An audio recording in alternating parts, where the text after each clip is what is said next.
Alright, with factoring quadratics, basically we're going to start with the solving side of things instead of graphing. So we'll start in Chapter 3 and then we'll go back to Chapter 2.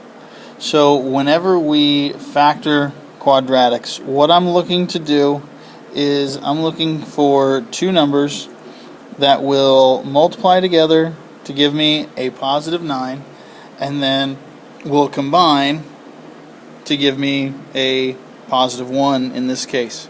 So if I try to figure out what all of my factors of 9 are, I have 1 and 9, and I have 3 and 3.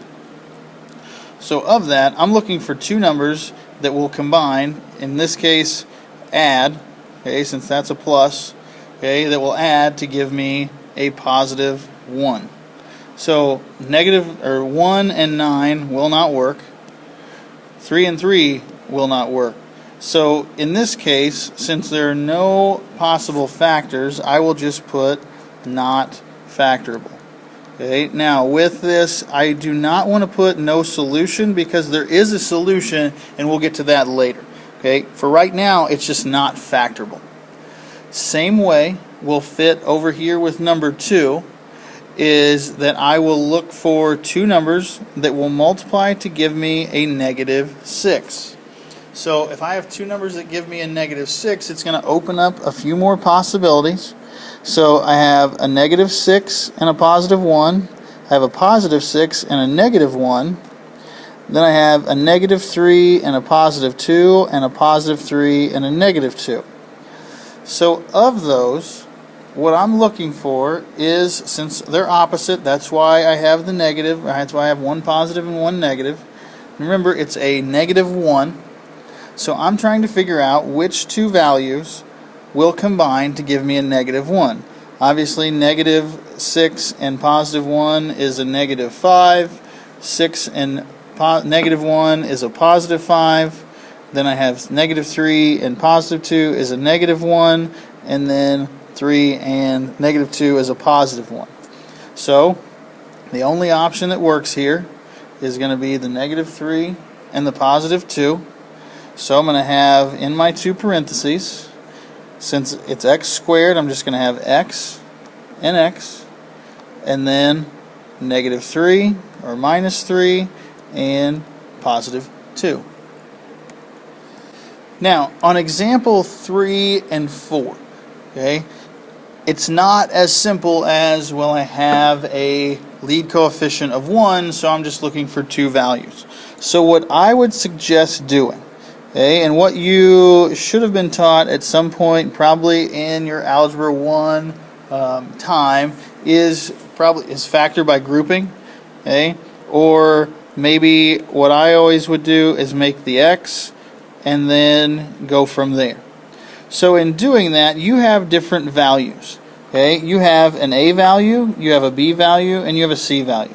Your A value is always going to go with, if we look at standard form of a quadratic, it's just ax squared, okay, ax squared plus bx plus c. So with this, okay, the top part of my x, I'm going to take A times c. The bottom side of my x is going to be my b. So in this case, I'm looking at 3 times 5, a positive 5, and I'm going to get a positive 15.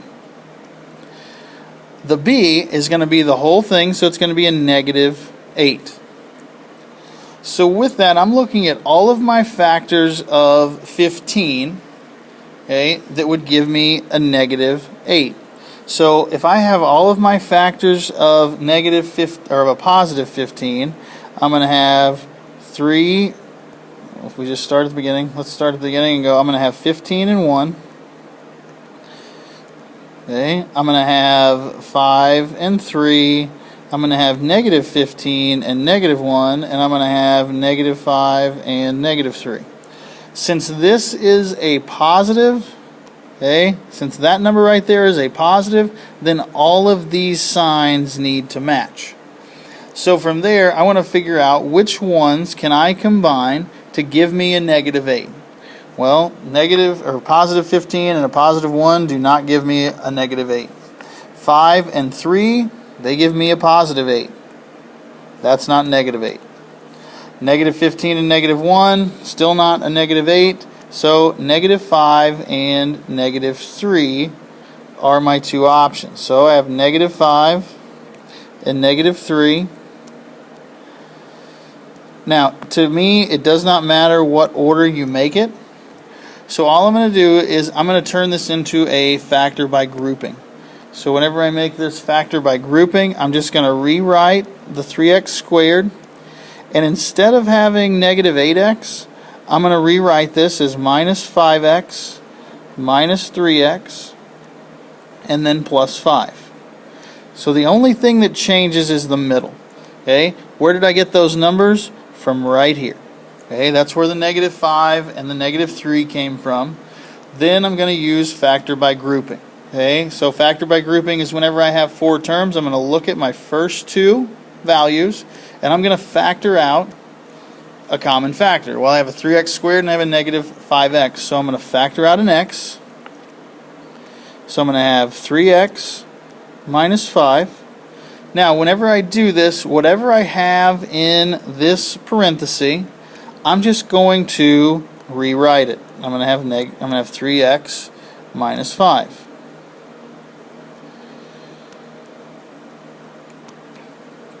From here, I need to fill in this little blank here. So whatever number I can multiply to 3x to give me negative 3x, and whatever I can multiply to negative 5 to give me a negative 5, so it's going to be a negative 1. So all I do from here is just take the 3x minus 5 that I had in the parenthesis, and then the 2 values that are on the outside are going to be x minus 1. Now it is factored. Same way over here on example 4. Now I have a plus, so that's okay. So remember, here's A, there's B, and there's C. So the top side of my x is A times C, the bottom side is B. So 3 times 16 is a positive 48, and then I have a positive 26 here. Now, if you don't need to write your factors of 48, that's fine. I'm going to just so I have 1 and 48, 2 and 24, 3 and 16, 4 and 12, 6 and 8. Now again, since they're all the same, they're all going to be positive, or they could all be negative, but since this part right here is positive, I'm just going to write the positive versions. So I'm looking for 2 numbers that are going to combine to give me 26. I didn't have to look too far. The 1 and the 48 don't work, but the 2 and the 24 do. So I'm just going to put the 2 here, the 24 there. So again, that's my wings kind of that I use as far as a reference. So I'm going to have 3n squared plus 2n plus 24n plus 16. Factor by grouping, so look at the first 2 parts. So I'm going to take out an n. So I have 3n plus 2. Rewrite this. And then fill in the blank. So whatever number I need to multiply to 3n to give me 24n. Or what is 16 divided by 2? Well, it's a positive 8. So whenever I factor this, 3n plus 2, because it's the one that got repeated, and then whatever the 2 parts, n plus 8.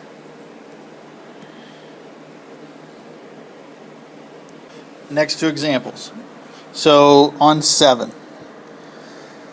Again, if you don't want to do it this way and you want to try to guess and check, that is completely fine. I'm just trying to show you a way that is always, it's kind of fail-proof.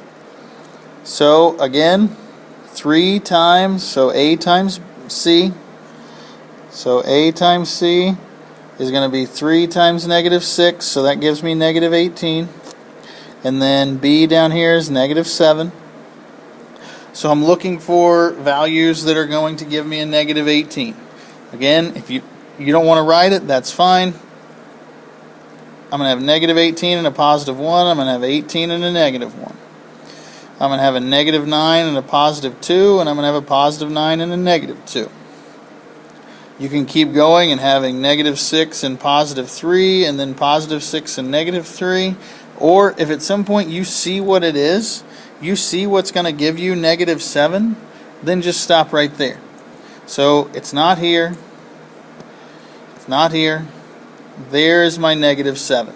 Negative 9 and then positive 2 gives me negative 9, positive 2. That's going to change that negative 7y. So I'm just going to rewrite my problem. I'm going to have 3y squared minus 9y plus 2y minus 6. Factor by grouping.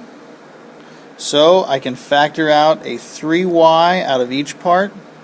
So I have y minus 3. I'm going to rewrite y minus 3 again. Now I need to fill in this blank. So 2y, I need to get it to be a 2y. So plus 2. 2 times y is 2y. 2 times negative 3 is the negative 6 that we have up here.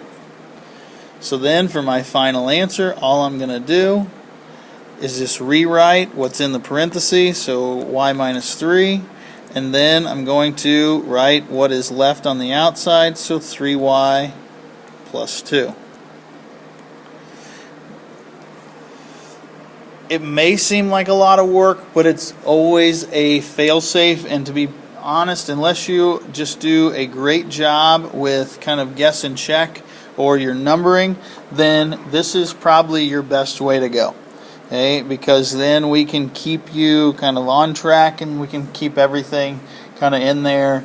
And it's usually easier to factor out a GCF than it is to try to figure out, what times this number added or subtracted, things like that. So then last one. So with 8, I'm going to have 4x squared, so 4 times 4 is 16, and then a 10. So again, I need two numbers that are going to multiply together to give me 16. So I have 16 and 1, 8 and 2, 4 and 4. So they need to be positive. So the 16 and the 1 don't work. The 4 and the 4 don't work to give me 10, but the 8 and the 2 do. So I'm going to have 8 and 2. So instead of having 4x squared plus 10x, I'm going to have 4x squared plus 8x plus 2x plus 4. Factor out the middle, or the first two parts. I can take out a 4x out of everything. So if I take out a 4x, I'm left with x plus 2. I'm going to rewrite that as x plus 2. Figure out what times x gives me 2x. Well, that's a positive 2. 2 times 2 is the 4 that's up there.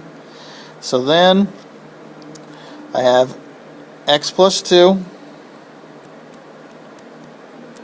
And then I have 4x plus 2. Now, in this case, I'm not finished because I can still factor out a part out of this here. Since both of these are divisible by 2, since 4x and 2 are both divisible by 2, then I'm just going to factor out a 2. I'm going to bring it out in front.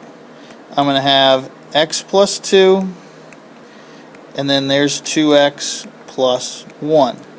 Now, what I should have done to kind of help this would have been to take this first part here and factor out a 2 and have 2x squared plus 5x plus 2. That would have probably helped things, and then just knowing that there's going to be a 2 out in front of my factored equation. Okay, so if you can simplify it or make it a little bit easier on yourself with factoring out a GCF in the beginning, I would do that.